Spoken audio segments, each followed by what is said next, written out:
అందులో చాలామంది పండిత్ జవహర్లాల్ నెహ్రూ గారి కాలం నుంచి అందులో ఉద్యోగాలు చేసిన వాళ్ళు, వయసు మీద పడ్డ వాళ్ళు, వేరే దారి లేక ఆర్థికపరమైన ఇబ్బందులు ఎదుర్కొంటున్నప్పుడు రాహుల్ గాంధీ గారి దృష్టికి తీసుకొచ్చారు. దేశ స్వతంత్రం కోసం నడిపిన పత్రికలో పనిచేసిన సిబ్బంది వేరే ఉద్యోగ ఉపాధి అవకాశాలు లేక, కుటుంబాలు గడవక, ఆరోగ్యం క్షీణించి బ్రతకలేని పరిస్థితి ఉన్నది.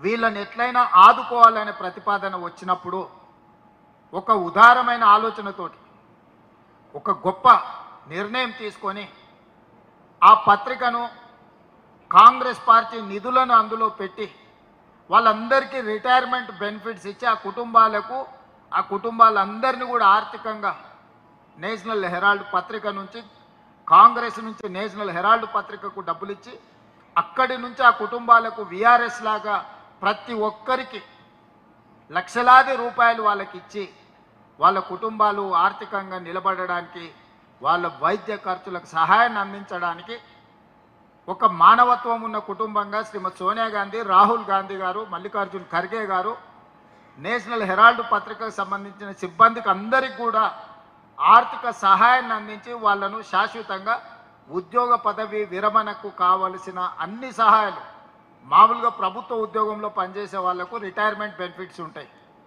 ప్రైవేట్ సంస్థలలో పనిచేసే వాళ్ళకు రిటైర్మెంట్ బెనిఫిట్స్ ఏ సంస్థ ఇవ్వడం లేదు. పని చేసినప్పుడు జీతం ఇవ్వడం తప్ప పని మానేస్తే జీతాలు ఇచ్చే పరిస్థితులు లేవు. ఎప్పుడో మూతబడ్డ నేషనల్ హెరాల్డ్లో పనిచేసిన సిబ్బందికి ఒక మంచి మనసుతోని, మంచి ఆలోచనతోని కాంగ్రెస్ పార్టీ నిధులను కేటాయించి వాళ్ళని అందరినీ కూడా ఆర్థికంగా ఆదుకున్నారు. తిరిగి ఆ పత్రికను రివైవ్ చేయాలి అని అంటే నడిపించడానికి అవసరమైన బోర్డ్ ఆఫ్ డైరెక్టర్స్ అవసరం ఉండి, చాలామంది అందులో బోర్డులో ఉన్న వాళ్ళు చనిపోయింది లేరు. తిరిగి దాన్ని పునరుద్ధరించాలి అని అంటే ఆ బోర్డ్ ఆఫ్ డైరెక్టర్స్గా మల్లికార్జున్ ఖర్గే గారు, రాహుల్ గాంధీ గారు, అహ్మద్ పటేల్ గారు, ఇట్లా కొంతమంది కాంగ్రెస్ పార్టీ నాయకులను బోర్డ్ ఆఫ్ డైరెక్టర్గా తీసుకున్నారు. ఎందుకంటే నేషనల్ హెరాల్డ్ పత్రికను తిరిగి ప్రచారంలోకి తీసుకురావాలి, కాంగ్రెస్ ఐడియాలజీని ప్రమోట్ చేయడానికి కాంగ్రెస్ పార్టీకి ఒక పత్రిక ఉండాలి, ఈ పత్రికను కాంగ్రెస్ పార్టీ నడపాలనుకుంటుంది. కాబట్టి సోనియా గాంధీ గారు, రాహుల్ గాంధీ గారు, మల్లికార్జున్ ఖర్గే గారు, ఇతర కాంగ్రెస్ పార్టీ నాయకులందరూ కూడా నేషనల్ హెరాల్డ్ బోర్డులోకి వచ్చి ఆ పత్రికను పునరుద్ధరించే ప్రయత్నం చేసిండ్రు. దానికి అవసరమైన షేర్ క్యాపిటల్కి సంబంధించి కాంగ్రెస్ పార్టీ నుంచి నిధులను బదిలీ చేసి ఆ నిధులను ఆ రిటైర్మెంట్ ఉద్యోగస్తులకు రిటైర్మెంట్ బెనిఫిట్స్ ఇచ్చి పంపించింది. ఇందులో ఏ ఒక్క రూపాయి కానీ ప్రభుత్వానికి సంబంధించింది ఇందులో లేదు. ఏ ఒక్క రూపాయి ఎవరు తమ జేబులోకి తీసుకోలే. ఆస్తులు నెహ్రూ గారివే, ప్రారంభించింది నెహ్రూ గారే. నెహ్రూ గారి వారసత్వంగా ఉన్న ఈ కాంగ్రెస్ పార్టీ ఆ పత్రికను నడపాలని, ఆ పత్రికను ఈనాడు ఉన్న కాంగ్రెస్ పార్టీ మన కాంగ్రెస్ నాయకులను బోర్డులోకి తెచ్చి దాన్ని పెట్టుబడి పెట్టి తీసుకున్నారు.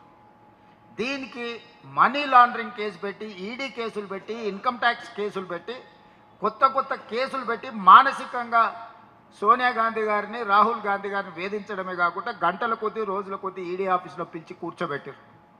అయినా మానసిక ధైర్యాన్ని కోల్పోకుండా సోనియా గాంధీ గారు, రాహుల్ గాంధీ గారు ఈ కేసులను అన్నిటిని ఎదుర్కోవడం జరిగింది. వాళ్ళు భయపెట్టి లొంగ తీసుకోవాలనుకుంటే రాహుల్ గాంధీ గారు స్పష్టంగా చెప్పారు, మా కుటుంబం ఈ దేశం కోసం ఆస్తులనే కాదు ప్రాణాలనే ఇచ్చినాం. స్వతంత్రం వచ్చిన 75 సంవత్సరాలలో ఉండడానికి నాకు ఇల్లు కూడా లేదు. మేము ఎవరిది రూపాయి తీసుకోమి, ఈ దేశం కోసం సర్వం ఇచ్చిన వాళ్ళని మమ్మల్ని మా మీద ఇలాంటి ఆరోపణలు చేస్తే అది మీ స్థాయి దిగజారుతుంది తప్ప మాకు పోయేదేమీ లేదు అని స్పష్టంగా రాహుల్ గాంధీ గారు తిరిగి మోడీ గారికి జవాబిచ్చారు.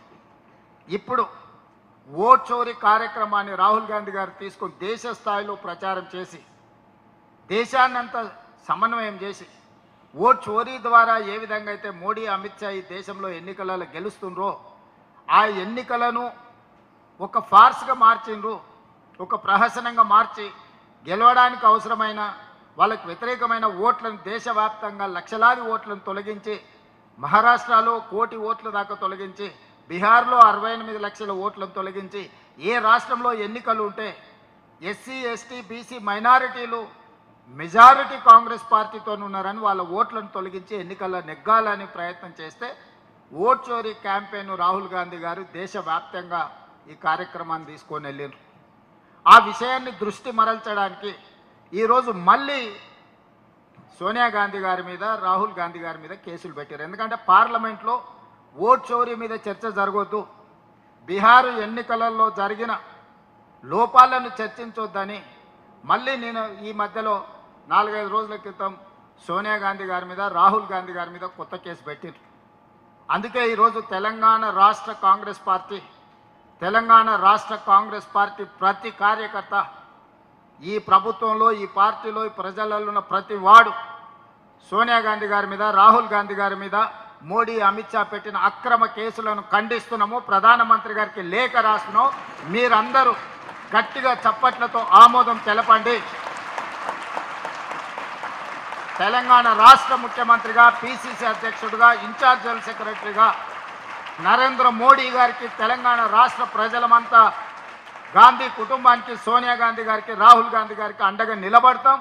అవసరమైతే ఎంత దాకైనా పోరాడతామనే రెజల్యూషన్ని మనం ఈ సభ ద్వారా సందేశాన్ని వారికి అందించాలి.